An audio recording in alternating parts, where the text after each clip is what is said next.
জানো তো, ঘরের প্রতিটা কোণা কিছু না কিছু বলে, তাই না?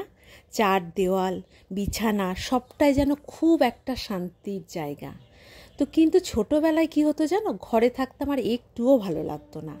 তো ছোটোবেলায় বন্ধুর বাড়িতে বলো, দূরে কোথাও বলো, ঘর ছেড়ে পালিয়ে যেতাম। তো মা তখন বলতেন যে একটা সময় হলে বুঝবি যে ঘরের কি মায়া, ঘরের প্রতি কি অমোঘ টান। সত্যিই সেটা বুঝেছিলাম যখন ঘর থেকে দূরে না সুদূরে পাড়ি দিতে হয়েছিল। প্রত্যেকটা মুহূর্ত, প্রত্যেকটা দিন ঘরে ফেরার জন্য মনটা আনচান করতো। মায়ের সেই কথাগুলো খুব মনে পড়তো। তখন কিছু করার ছিল না, তো সেই সময় যদি মায়ের কথাটা শুনতাম সত্যিই মনে হয় কাজে দিত। আজকে বহু বছর বাদে আবার ফিরেছি। তো ফিরে আসার পরে মনে হলো যে না, আমি সত্যিই আমার শান্তির জায়গায় ফিরেছি। প্রত্যেকেই কর্মব্যস্ত জীবন থেকে বলো, কাজ থেকে বলো, ফেরার পরে ঘরটা যেন একটা অপার শান্তির জায়গা, তাই না? তোমাদেরও নিশ্চয়ই এই একই ধারণা। তো ঘর দেখতে থাকতে খুব ভালো লাগে। আর আমার মায়ের তো ছোট ছোট জিনিস দিয়ে ঘর সাজানোগুলোকে খুব অসাধারণ মনে হয়। এই যে টেবিল ক্লথটা দেখছো, এটা কিন্তু আমার মায়ের হাতের নিজের বোনা। ছোটোবেলায় বহু দেখেছি মাকে উলের টুপি করতে, সোয়েটার করতে, আসন করতে, এবং তিনি খুব শান্তভাবে ধৈর্য সহকারে এগুলো করতেন। তখন মনে হতো কি হবে এগুলো দিয়ে, সময় নষ্ট হচ্ছে।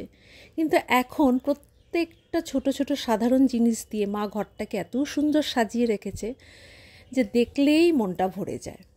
তো ওনার এই ছোট ছোট জিনিসগুলো সত্যিই মন কাড়ে। উনি কিন্তু সেলাই ফোড়াই করতে সত্যিই ভালোবাসেন। এই যে টেবিল ক্লথের সেলাইটা দেখো কত সুন্দর করে রেখেছে, আর ছোট ছোট ফুল দিয়ে দেখো সাজিয়েছে কেমন। ফুল তো সবার ভালো লাগে, তাই না?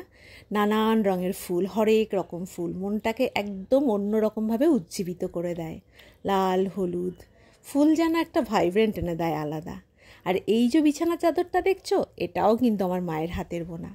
কি অসম্ভব সুন্দর করে সময় নিয়ে সুচারুভাবে দেখো তুমি সেলাইগুলো করেছে।